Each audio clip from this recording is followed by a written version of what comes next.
Dr. Jeff talks love. Dr. Jeff talks life. Answers your questions, cuts through the strife. Sex and intimacy, real and true. Evidence-based, made just for you.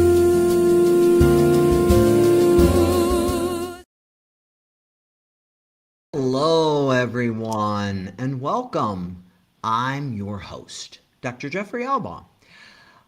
This podcast is dedicated to providing evidence-based information and meaningful conversations that help you improve your sexual health, strengthen your relationship, and enhance your overall well-being. Whether we're discussing intimacy, communication, medical conditions, sexual function, or the emotional aspects of relationships, our goal is to educate, empower, and inspire. This is episode 83, The Anxious Mind, the Intimate Heart, reclaiming connection with yourself and with others. So whether you're joining us live or you're listening later, I just want to take a moment to thank you genuinely for taking time to be in this space, in this place with us. This is all about you, and the podcast only exists because of you. So thank you for being here. As always, I would like to remind you that all are welcome here. Whatever your sexual orientation, whatever your gender identity or your relationship style, this is a space and a place for all of you. I'm so glad that you are here, and you are most welcome here. I already talked about the mission of the podcast, empowering and enlightening you with the information you need and that scientific information that you need so you can live your one miraculous life more fully and with more love. That's really our goal. Today's conversation, wow, it explores a topic that touches nearly everyone at some point in life. Anxiety, right?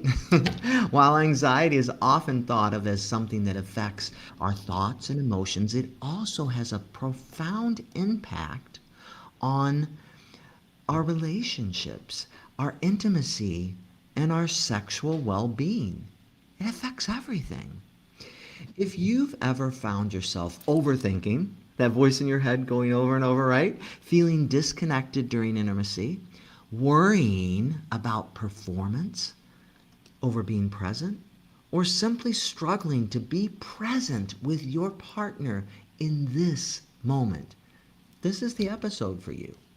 Anxiety can show up in so many forms, and guess what, listener? We all have anxiety.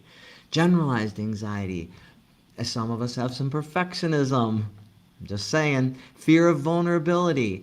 We're all afraid of that a little bit. Relationship insecurity, body image concerns, health anxiety, or worries about sexual performance. Whatever its source, that anxiety has a way of pulling us out of this present moment, the only moment we have, and making it difficult to experience the emotional and the physical connection that intimacy requires. You can't really have intimacy unless you're present. So in today's conversation, my guest, Melissa Novak, helps us understand what happens in both the brain and the body and when anxiety takes over and hijacks us, right?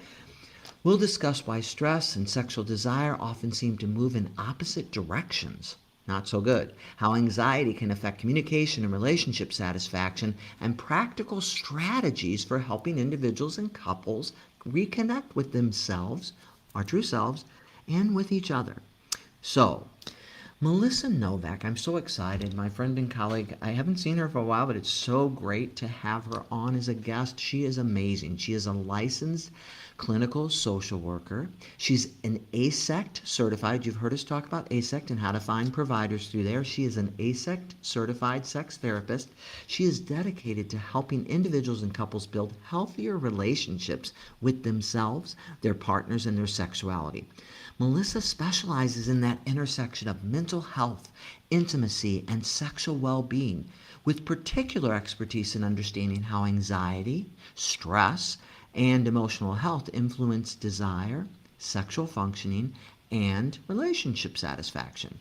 So, through her clinical work, through her educational presentations, and her professional training, she empowers people with practical tools to reduce anxiety, to improve communication, and strengthen emotional connection, and to cultivate more fulfilling, intimate relationships. Who doesn't want more of that?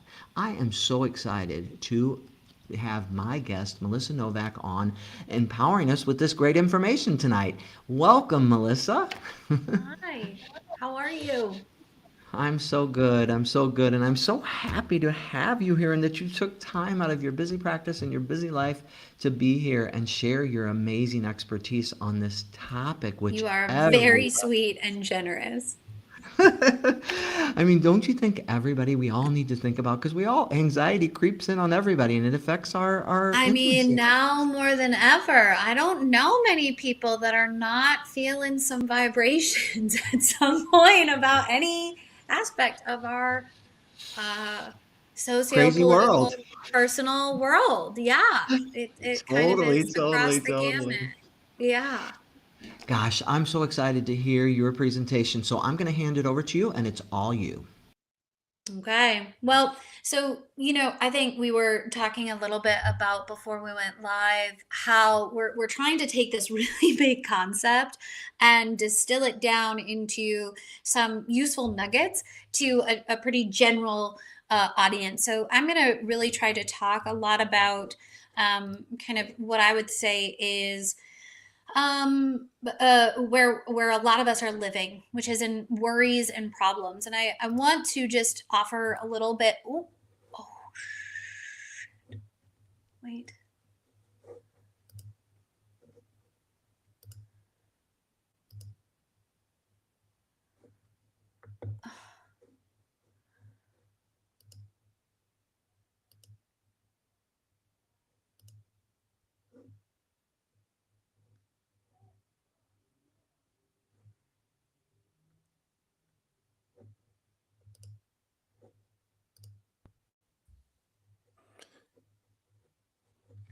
You're showing up on the screen. Okay. I see your slides.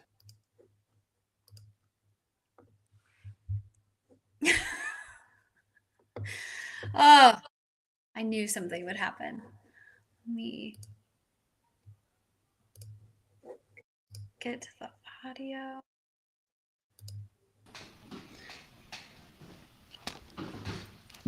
We can see your slides and we can see you perfectly, and I can advance for you if you want.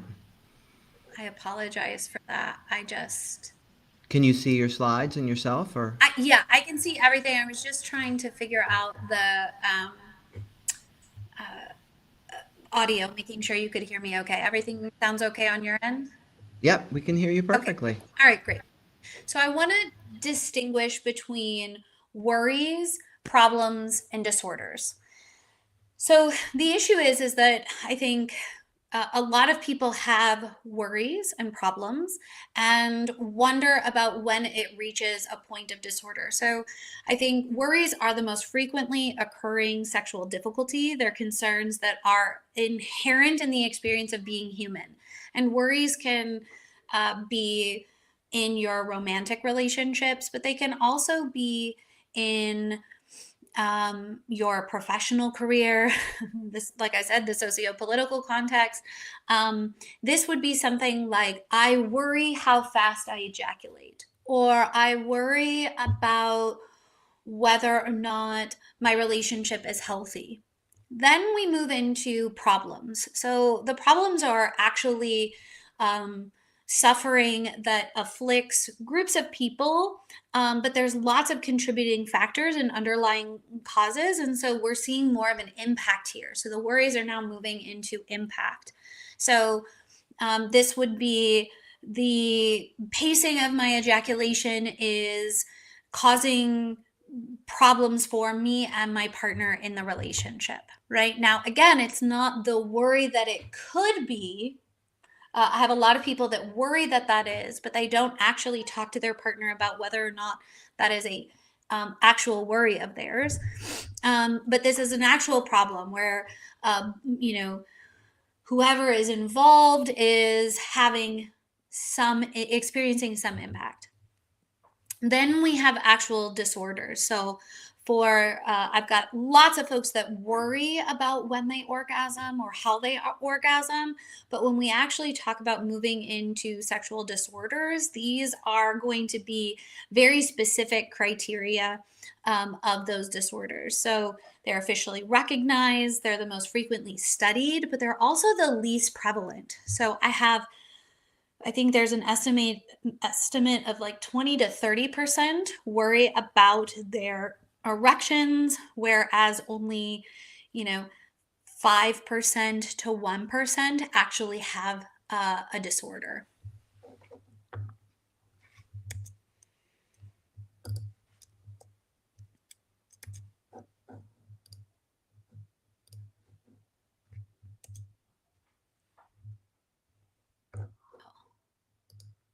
All right.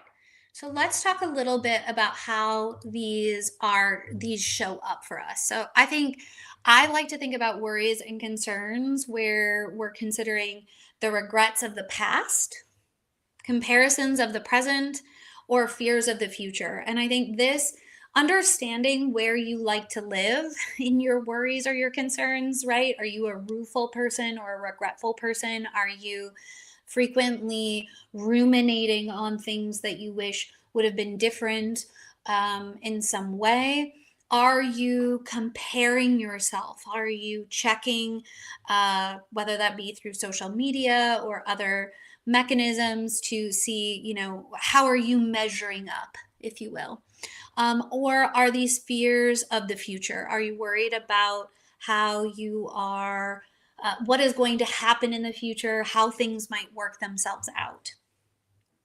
Problems, this often will be interference in our relationships. This can cause disruption in tasks, responsibility. There's an impact on your mood and well-being. And then disorders, this is going to be one of the more intense impacts that we're talking about. So these are panic disorder, social phobia, generalized anxiety disorder, OCD, PTSD, pre and postpartum. I think that's something that also is really important to remember, that when we are going through pregnancy or postpartum, there are various drastic shifts, not just in our role and who we are and how we want to potentially be a parent, but also just biologically. And so it's understanding kind of where you're at, I think, can help start to frame up how you might want to move forward. So here are just some examples. I like to talk about anxiety in metaphor. So you're seeing that I'm using a lot of the ocean. And what I usually think about is, let's say that you are in the ocean and it's a crystal clear day. You have lots of energy. You're on vacation. You're feeling really great. And you're just kind of able to float and bop around, right? This is like you kind of as your best self. And then essentially what happens is that as worries creep in, maybe the waves are starting to get a little more intense. Sometimes we are going through some pretty big storms.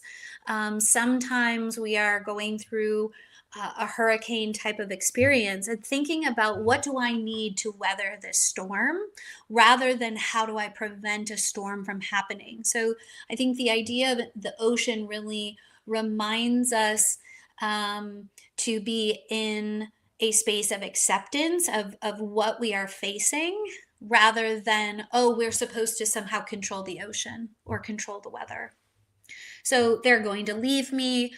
I'm not good enough, whether that be in bed. I'm not good enough to stay with. I'm not good enough to love. What if I get fired? What if I did something wrong and I don't know? Right? These are all worries that people can be chewing on at any given time. And so again, if you were surfing and you are constantly thinking about all the times that you fell off your surfboard, it may be more and more difficult for you to get up and actually enjoy the surfing. If you are comparing yourself constantly to the other people that are surfing, oh, they're doing so much better. Oh, they look so much more professional. Oh, they have such a better technique. You may not be able to, again, enjoy the act of surfing. And then if you're worried about the future, how will this work out? What if I fall? What if apparently, getting shark bit is like a thing that people will risk? If you are worrying about that, that is going to be significantly more challenging for you to enjoy surfing. So I think about this, if we have a general worry in the center, and then we think about kind of the rings of a hurricane going out, right? These are all the different things that a person may experience if they're dealing with some worry. And I chose I'm not good enough, but honestly, you could put any worry you would like in here. And so I'm not good enough often. I see folks that will overfunction. So if they feel like they are somehow in a deficit, they will try to overfunction, which means they will have high standards of unsustainable performance. And what I mean by that is you can't maintain that level of performance. One, because it's not authentic to the human experience. We're all wonderfully messy human beings. And also, it's exhausting and it creates often a lot of resentment. Look at me, I'm doing all of this and I'm not getting any sort of, I'm not feeling more secure. I'm not feeling more loved, right? And the person often, the partner or partners may not even realize that that's what's happening. Secret tests or checking. This is where you may do some covert, like, man, that person's really attractive. What do you think? And a person says, sure. And then you log that as, see, I'm not good enough. I am not as attractive as that person, right? And they didn't know that that was the actual test. It may also be checking. So this could be anything from potentially violating privacy to going into people's emails, looking at their phones, things like that, to even doing more covert checking. So like, are they going to hold my hand now? Are they looking at me? Are they paying attention to me? Right? Those kinds of checking where the other person doesn't necessarily know that is the that is something that they are being monitored for. There's a lot of reassurance seeking. So you love me, right? And then it goes on. You love me, right? But you love me. You love me? And you can kind of imagine how that becomes pretty exhausting. One, because the person is having to repeat themselves, and two, they aren't necessarily feeling like they're being believed. You may withdraw, avoid, and check out. You can imagine how that reinforces this feeling of, oh, maybe this person doesn't like me back. And so the partner or partners retreat. You may also be hypervigilant to any distress from the partner. So they're in a bad mood. That must be about me. Maybe I did something wrong. Did I do something wrong? And it could just be that they didn't sleep because their toddler was up way too late last night. And then finally, there's the lose-lose situations. So this is where I see people where they essentially will want something, but then they struggle when they get it. So it will be like, well, we never spend any time together. And the person says, okay, well, let's spend this weekend together. And the person goes, well, now you're only doing it because I asked for it. Right? And so it becomes basically a lose-lose rather than the person heard the need and responded to the need. If we continue with this hurricane, then we can think about the impacts on the mind and the body. So distractions, obviously, if you're ruminating or obsessing about something, you are less present, you are more distracted. It can be that you are actually disconnected from your body or your intuition. So that includes your pleasure, how you actually are experiencing connection, tension and irritability, which makes wanting to connect more difficult for usually all involved, poor sleep, fatigue, lack of motivation, drinking or substance use, and then sexual inhibition. And what this is essentially feeling like you're on a you're feeling like your brakes are on too much, right? You're not getting to actually receive the sexual like sexual relevant information, right? Things that make us feel sexy, things that might make us feel good. We are missing some of those cues, or you're spectatoring or performing. So all this is great.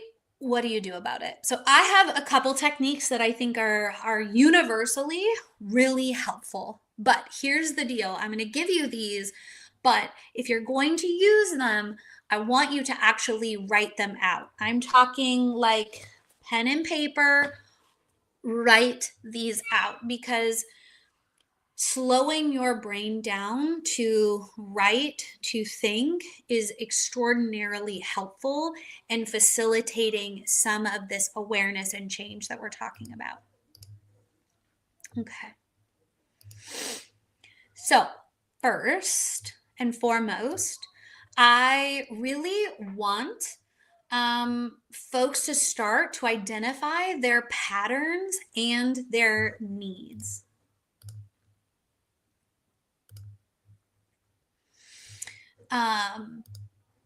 Which somehow did not make it on this slide. So I apologize. I think that it's actually at the top and it got cut off. So identify the pattern and the need with limits. So, wow, I notice that if I don't hear from my partner all day long, I think that maybe they forgot about me or that they don't really care about me. And so I need a little bit more conversation or check-in, right? And so this could then be a conversation with the partner. And again, it has limits. So with the partner, it's, hey, I really miss you. I would really appreciate, and it would be really nice to have a few more check-ins if that's possible. And what would that look like in your day?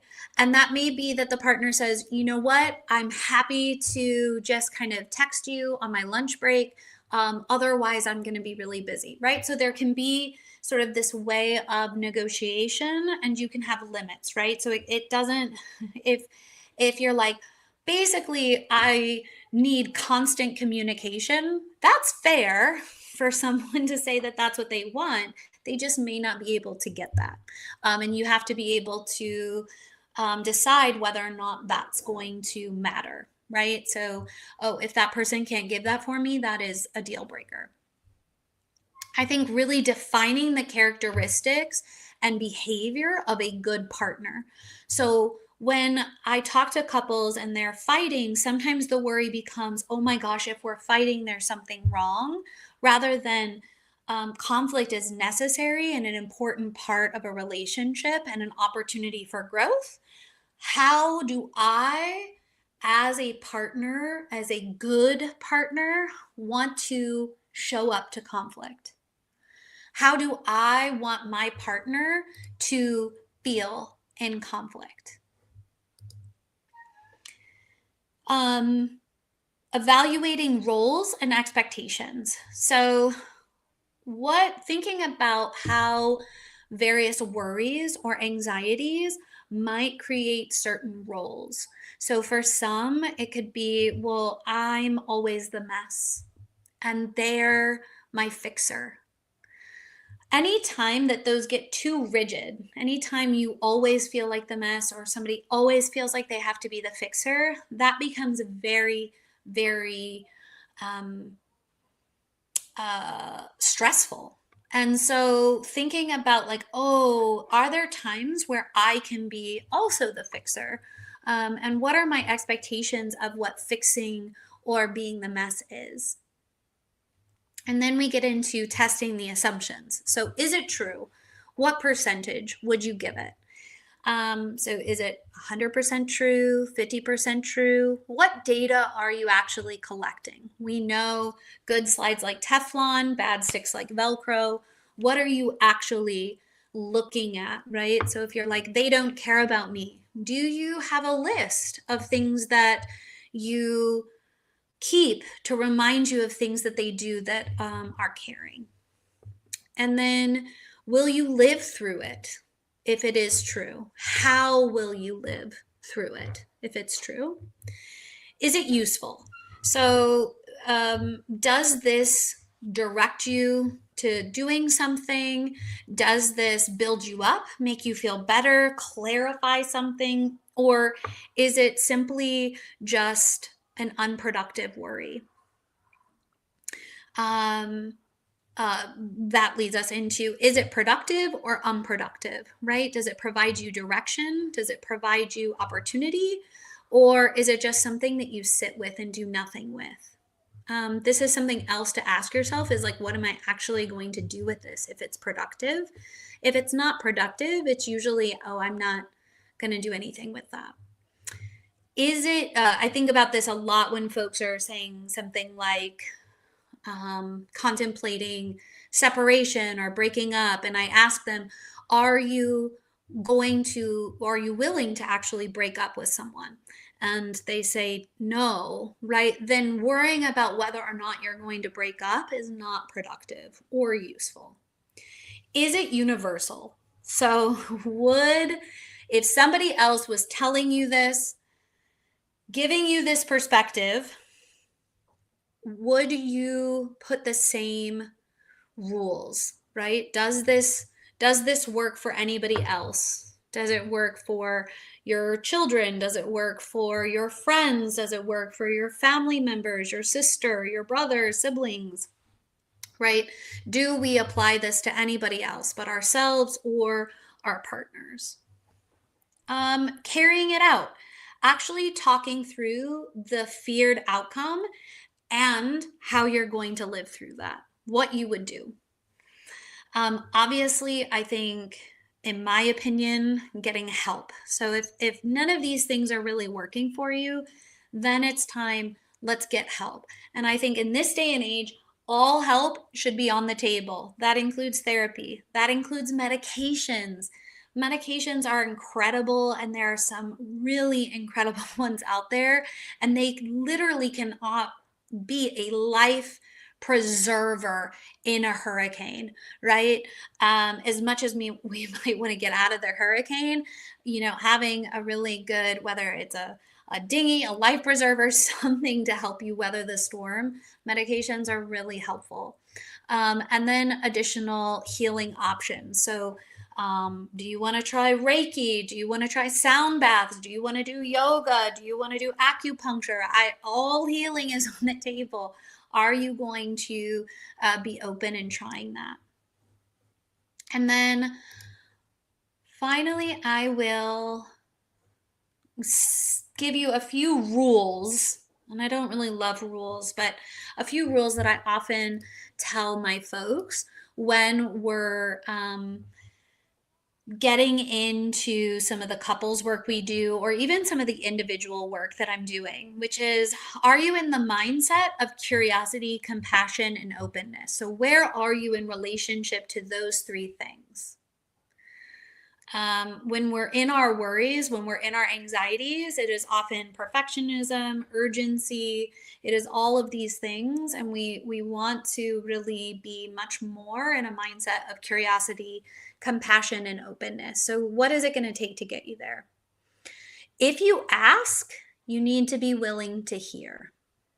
Meaning, if you want reassurance, you need to be willing to hear the reassurance. You need to be willing to believe them. Clue in your partner. Let them know, hey, I'm just having a rough day. Just wanted to let you know. Or, hey, I've noticed this pattern and here are some things that I'm working on. Or, hey, this would be really helpful. I think partners that share about their internal experience usually fare a lot better. This is the Gottman technique, which is called a rapport method. Not that that matters, but essentially it's, I feel about what. So you say, I feel sad when I come home and I am not greeted. I need a hug when I come in the room. And then reminding yourself interdependence is greater than dependence, is greater than independence. So what I mean by that is we all human beings need human beings. We need human beings from the post office to the amazing garbage truck humans that help us with our trash. We need humans that help get us food, that drive supplies around, but we also need humans emotionally and connectively. And so reminding yourself that we are interdependent. This is not about you being independent or dependent. And then finally, the more we can accept the wave, the more we can be willing to ride the wave. So the more that we can accept that the wave is what it is, rather than wanting it to be something else, we are moving away from suffering into acceptance, and acceptance moves us into a path. And that's it.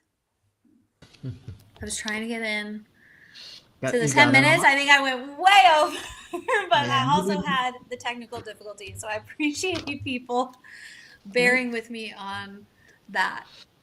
All good, all good. Gosh, so many good concepts and things. And I was thinking, I'll start kind of where you ended with how there's so much great research out there.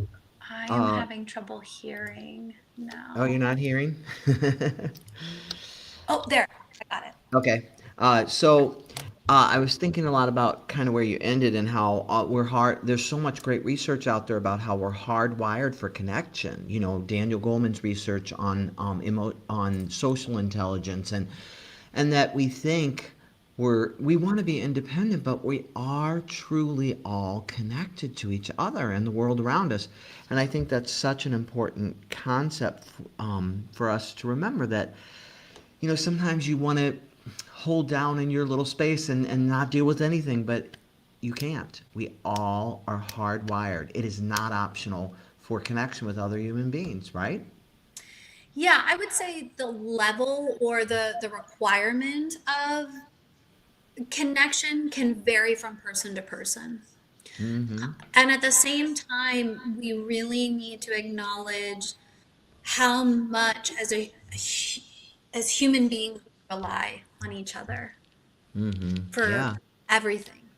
Yeah, think about if those things didn't happen, my trash didn't get picked up, my, whatever the whatever job you might think of, and I always say, what could be more important than trash pickup? So it's things that we really do need each other. But also, I was thinking a little bit about going back to earlier in your discussion, talking about that universal feeling of I'm not worthy, I'm not enough, I'm not worthy of love and belonging, of pleasure. And that's a really important thing to think about and realize, listeners, is, you so often we're compassionate towards others, but we're not compassionate towards ourselves in knowing that you are inherently worthy of love and belonging.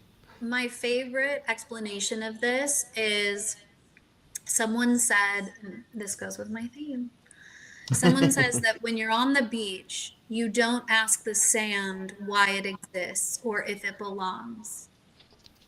Hmm. And that sort of inherent belonging Mm-hmm. is us. Mm-hmm. There's no question about whether we belong. We do. I do think there are a lot of systems and aspects of our culture that we are really reckoning with right now, and things are rough Mm-hmm. around belongingness and around how people feel belonging, Mm-hmm. and how people then feel worthy. And I think thinking about this, if we want to go real big, that fuels capitalism, right? Treating ourselves as some sort of commodity, as having some sort of weight, some thinking of ourselves in hierarchical contexts rather than social circles, right? Mm-hmm. Or Mm-hmm. interconnected webs. Mm-hmm. That I think facilitates or exacerbates a lot of people feeling like, oh, I must be something in order to, rather than I just get to exist. Yeah, I just need it's because I always say, I've spent the first part of my life, and I'm sure you too, so busy, and as a human doing, and now I'm trying to figure out how to be a human being, right? Yeah. Because Yeah. it is enough to just exist and be present and be authentic, and I think those are really important concepts. I like how you talk about really kind of learning to identify what are my patterns, what are the things I fall into, what do I do, and then what do I really need, and how can I convey that to my partner. And then I really like a lot of the things you presented about. I'm always working with people in my clinic on challenging negative thinking, those assumptions, those I tell them that voice in your head is a culmination of your past trauma. It is not speaking truths to you most of the time. Yeah. Your heart and soul are speaking truths to you, but that voice in your head, that trauma and pain body is speaking trauma to you. So it's a culmination of past traumatic things. And so challenging those assumptions and those negative thoughts is so important to get out of that thinking and get into your body, your pleasure, your body. Yeah. I mean, I think some of these beliefs that we have were given to us. And as we get older, we get to decide whether or not we actually want to embody them. Right. So, and Mm-hmm. I think when I think about lineage and ancestry and like what is passed down, right? And even passed down in culture, I think it's really important for us to understand that there are times where we are given things that as kids we didn't have a choice about, right? Mm-hmm. I was often told that, especially growing up in the Midwest, that I was, too outspoken because I was a woman and I needed to kind of better know my place. Well, as I've gotten older, in my 40s, I realized that that does not serve me. Mm, That isn't who I am, and that isn't what I actually want to carry, mm, right?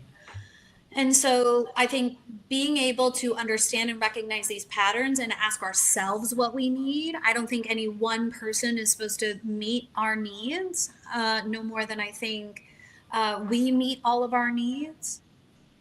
I think reminding yourself that this is, again, a community effort, it's interconnected effort of ourselves with others. mm-hmm. Yeah, and I think like you said, it's like you have to stop and think, is this really true for me now? Is this my truth? Or is this just Yeah. something I picked up?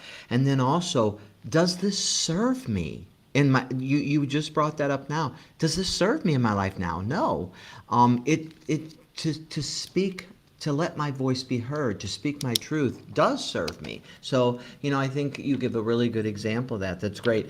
And then I like a lot of the relationship things. We're always talking on Dr. Jeff Talks About Sex about curiosity, one of my favorite words. So Um, and then I love that you have curiosity, compassion, and openness, really using those as tools. Are you in a space and a place to talk from curiosity, that I yeah. really want to know and understand this situation, or the person I love so much? Are you open to that person you love? Are you caught in your own little world and your own traumas? And and then of course, always bringing compassion and grace, giving people what they Right. need rather than maybe what you might think they deserve because of whatever you're upset about.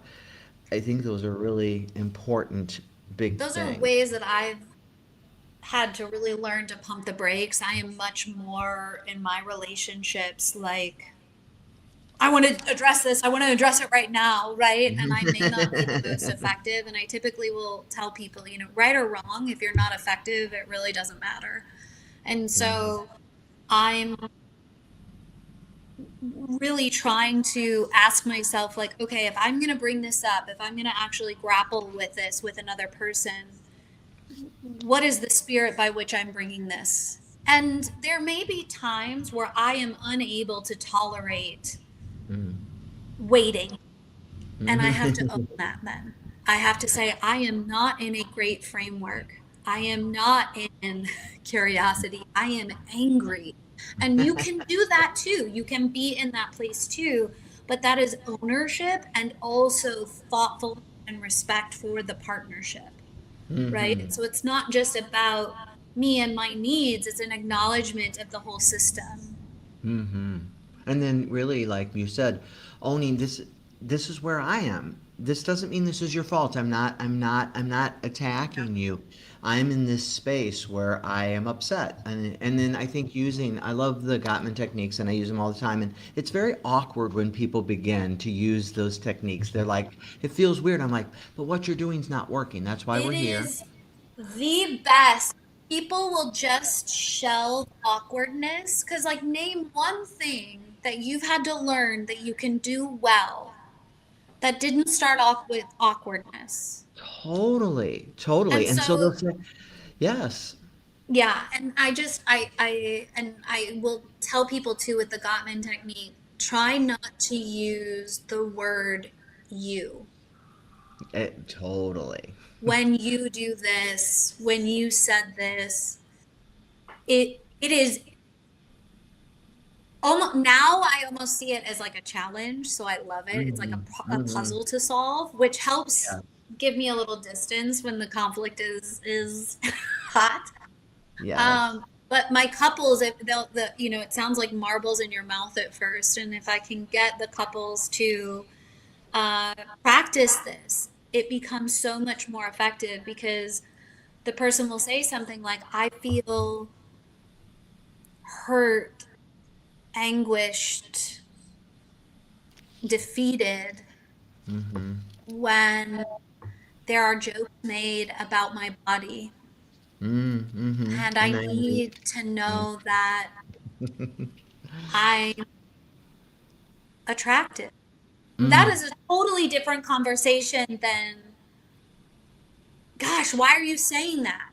Mm-hmm. And it's Right like you now, always put me down. You're so critical of yes, me. yes, It's like this is from the time we started our relationship. You've been very it's all of that. And what it forces you to do is to be succinct, to be to the point. And again, it's difficult. So they're like, I feel you're mean. That's not a feeling. yeah. I'll even give them a list. Here's a The list of list. like tons of Give feelings. yourself a list. Pick one. Pick a feeling. I feel and find a feeling. And then, you always want to soften your message a little because and sometimes you can't because you're angry, but if you can, because nobody wants to catch that hardball, right? We all want that softened message. And so, but I feel, and what's the feeling? Find it, identify it. When this happens, be specific and don't make it personal. Leave the yous out. I always say when that one finger's pointing, all the rest are pointing back at Yeah. you. So make sure it's I feel this when this happened specifically, and I need this. You gave a great example of it, and it does feel very different. And then the listeners are like, well, I feel really weird rephrasing it, but I tell them it does two powerful things. It says I hear you and I want to hear you right. So I'm acknowledging you. And did I get it right? Did I understand what you were telling me? So even though it feels awkward, even though it's really weird, it's been tested over and over. And here you have two people who have Right. been trained and use it all the time and know that it works. And the research shows that it works. So it's a Yep. great technique if you're trying to figure out how to communicate and how to listen. And Do we it. talk about And if you do it and it doesn't work, let me know. I've never had it not work. So definitely. my challenge to you all is do it. You can email me and tell me it didn't. Mm-hmm. Yeah, definitely. I agree. So I got a couple questions for you. The first one is I've struggled with anxiety for years, and I noticed that when my anxiety's high, my interest in sex completely disappears. Is that normal? And is there a way to reconnect with my desire without forcing it? Well, of course, right? You're going to want or notice where your brain is focused. So if Mm-hmm. your brain is focused on anxiety, and usually those are insecurities, not feeling great, right? Not feeling centered. It may be not feeling safe in some way. Mm-hmm. Now, again, safe and comfortability, we're not talking about domestic violence here. We're not talking about abuse. We're talking about sort of that emotional safety. Um, then, yeah, I would say it's hard to tap into pleasure. But I would say when you're anxious, I bet it's hard to tap into pleasure in just about any realm of your life, right? Things feel a little more muted, if you will. Mm-hmm. Mm-hmm. Um, and so to me, the way that we cultivate anxiety is actually curating it. Mm-hmm. So, and what I mean by that is, what are things that are prompting you to actually feel sexual, to pull you out maybe of the anxious headspace? So, is that certain music, outfits, right? Like, is that I'm wearing these earrings that make me feel fancy or Mm-hmm. whatever, Mm-hmm. right? Mm-hmm. Um, it may be I really love smut or romance novels. It could be fun TV shows, right? But like, what's prompting you to feel some sexual energy? Is it going out dancing? Is it what is that for you? And I think what's harder is that as we get older, those prompts are less and less, and they're filled in with more responsibility, right? If we think about times where people talk about being very, very sexual, it is usually earlier in their lives. Responsibilities are different. Mm-hmm. It is often when all they're thinking about is that, Mm-hmm. right? And they're thinking about like, think about when you first start dating someone and energy is usually a little higher. You're thinking about like, well, where are we going to go? What are we going to wear? What am I going to say? How am I going to, is the kiss going to happen? Is it not going to happen? Do we touch? Do I have matching whatevers? Do I, you know, have I groomed appropriately? Right? Like you are literally prompting that on a, does my breath smell? Like you are asking yourself about those things. Mm-hmm. Um, you know, as you get older, that changes Mm-hmm. significantly. Yeah, and And not necessarily for a bad thing, just right. different. Definitely. And so, sure, it's normal. And maybe when you're super stressed or you're super anxious, it's not the time. But can you make the time and space? Can you self soothe a little? Like you said, maybe music, maybe meditation, maybe some breathing, getting yourself in a better space and place for intimacy and sex. So, yeah, I think good things. Another question came in for someone who feels embarrassed talking about sex because of anxiety or shame. What's a small step they can take today to begin having a more open conversation with their partner? That is such a great question. Okay. So here's the thing, shame cannot exist in the light. So the Mm-hmm. moment that you bring whatever it is forth, shame can no longer exist. But what I would say is the opposite of shame is pride. So is there anything that you feel like you might have pride in or around or about, right? But there are a thousand questions that you can find on the internet that are about like 100 things to ask your partner. Start there. If you want to start bringing up concepts, start bringing up neutral concepts.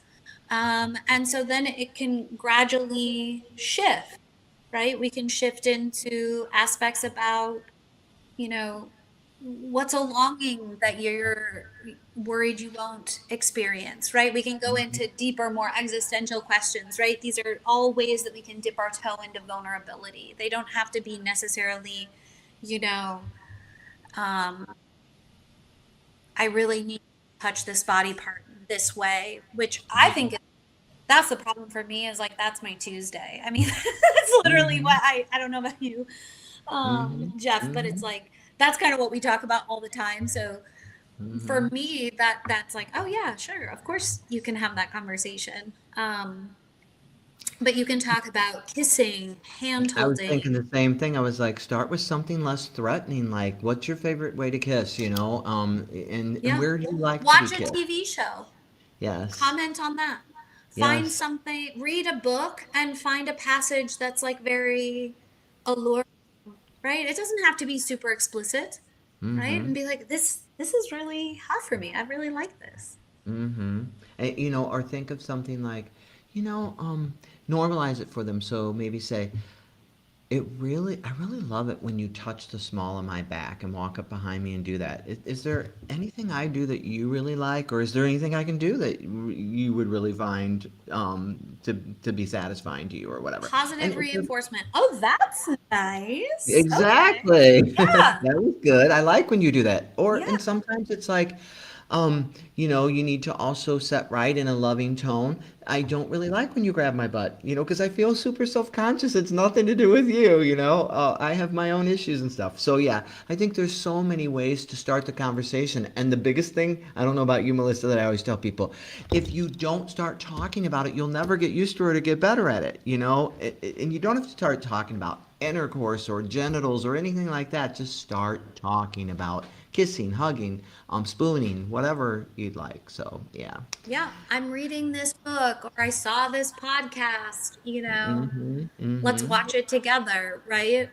Yeah. And then you can even talk about how awkward it feels Totally. or how silly it feels, right? And you can kind of share in that. Yeah, definitely. Oh, we could talk about this forever. I know. Such good conversation. But as you had talked about earlier, I'm going to take them through a centering exercise now, and then I'm going to come back to you for whatever your final word or final thought is for listeners, and I'll give my final thought as well. So I'll be right back, but I'm going to get people back in their bodies. Before we end today's episode, I'd like to leave you with a brief centering exercise like we always do. This is how we do it towards the end of the podcast. If you're able, just place your feet on the floor or simply settle comfortably into wherever you are. Take a slow, gentle breath in through your nose and exhale through your mouth. Breathing so powerful. Again, breathe in your nose, exhale through your mouth. Slow and gentle. Continue that breathing pattern and let your shoulders soften as you exhale. As you inhale, feel your body opening. And as you exhale, feel yourself clearing anything that's not serving you, any tension you feel in your shoulder, your back, your pelvis, your knees, anywhere. Allow yourself to arrive fully in this moment as you continue to breathe with me. Gently remind yourself, I do not have to be perfect to be worthy of love. I do not have to be perfect to be worthy of love. My value is not measured by my performance. My value is not measured by my performance. Connection begins with presence. Connection begins with presence. If anxiety has been a part of your intimate life, remember, as you're breathing, that anxiety is not a personal failing. It's a human experience. Healing doesn't happen by forcing ourselves to stop feeling anxious. It happens by learning to respond to ourselves with curiosity, compassion, and patience. This week, I invite you to practice being present during one moment of connection. Doesn't have to involve sex. It might be holding your partner's hand a little longer, sharing a meaningful conversation, offering an unhurried hug, or simply taking a few deep breaths together before bedtime. Small moments of presence often become the foundation for deeper intimacy. Breathe in through your nose and open. Out through your mouth and clear anything that doesn't serve you. Breathe into this moment. And as you move forward, remember, you are so much more than enough. You are so truly inherently worthy of love and belonging. All right, Vic, can you share with our listeners what is up next week on Dr. Jeff Talks About Sex and Intimacy? In this special follow-up panel discussion to our popular episode on the power of play, Dr. Jeff is joined once again by sex therapist Lena El-Khatib, along with renowned sexuality educator and clinician Dr. Susan Kellogg-Spatt, for an engaging and practical conversation about how play can transform sex, intimacy, and relationships. Together, the panel moves beyond theory and into real-life examples of how couples and individuals can bring more curiosity, spontaneity, humor, sensation, and emotional safety into their intimate lives. Join us on August 11th at 7 p.m. Central Time to learn more. Ooh, Vic, that was steamy. But it's going to be such a great episode to follow up on play. We want to get a lot more specific with ideas. You were talking earlier, Melissa, too, about the importance of play, just getting back to play in our lives. And our children, when we're children, we know how to play. So it's going to be a great episode. But this was such a good episode. Thank you for reminding us all about how to really face our anxieties and know that what our worth is. So, final thoughts for listeners. I don't know. I was racking my brain and then I got really excited about your next week's episode. Totally. I feel, yeah, I mean, I think really, if there's only one thing that you take from this, it really is about kind of how do I want to show up? How do I want to weather these storms? How do I want to, instead of the idea of like, how can I prevent this from happening? How could I stop this? How could I avoid this? Right? And so if we can start thinking about like how we can respond to the things that we experience, I think that's a way better place than this idea of like preventing anything bad, right? Building up some resiliency, I guess. Definitely. And just showing up. The greatest gift you can give anyone is to really, truly show up. And especially with that curiosity, compassion, and openness that you talked about earlier. And that is my hope and prayer for all of you listeners. And gosh, thank you so much, Melissa, for sharing your expertise. And thank you, listeners, for wanting to learn, for being curious, compassionate, and open. Thank you, and good night. Who's Dr. Jeff Talks About Sex